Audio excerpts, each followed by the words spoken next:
Greenpeace is in the municipality of Namie, which is 9 kilometers from the Fukushima Daiichi nuclear plant in Fukushima prefecture.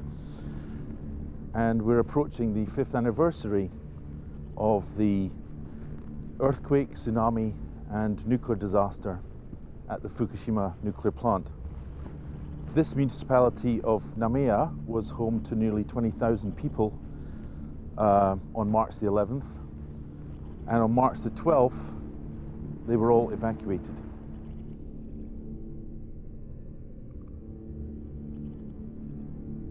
The population of Namie, living very close to the nuclear plant at Fukushima Daiichi, they obviously were struck by first the earthquake, then the tsunami on the coast, and then within a matter of hours radioactive releases from the Fukushima Daiichi plant.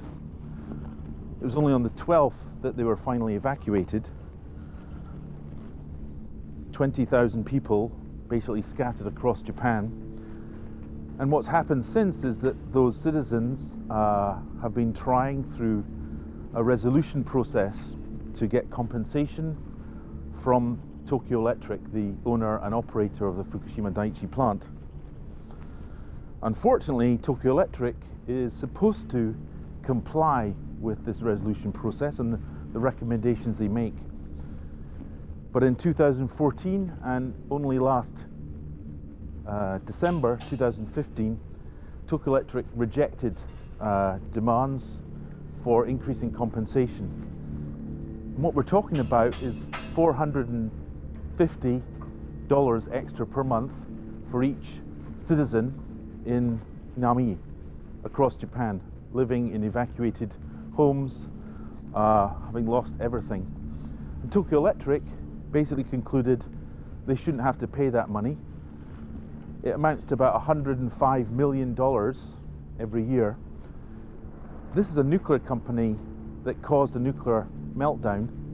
At the same time, in the last 4 years, has returned a profit, and it's expected to return a profit this year of over $2 billion. So basically the nuclear industry has no regard for the well-being of citizens who were most affected by the nuclear accident in Fukushima.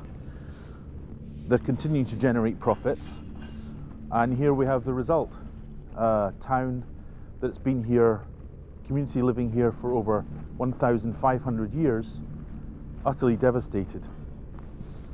Now the Japanese government, what it's trying to do in Fukushima is effectively say that we're decontaminating and that we can return people to these areas that were contaminated by the accident in 2011. In some areas they are successfully decontaminating. Most areas the decontamination efforts are not working. This is area 2. There's 3 categories. Area 1, they're lifting the evacuation order very soon. Area 2, which includes this part of Namie, but also up in Iitate in northwest Fukushima. Their plan is to lift the evacuation by March 2017. For the thousands of people that used to live here, the problem is the decontamination is not working. There's still a risk, but the government's saying, okay, we're lifting the order, and at that point, 1 year after, all compensation from Tokyo Electric ends. So basically people are being left a choice, but really no choice. Return to your homes, possibly having an increased risk from radiation, which is not being decontaminated, or abandon all prospects of returning home, but then also losing your compensation. So that's the policy of the current government, effectively forcing thousands of people to return or not to Fukushima.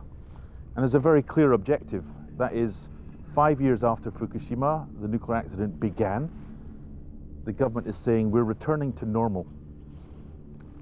But the events of March 2011, 5 years on, there's anything but normal, either in Namie or throughout Fukushima prefecture.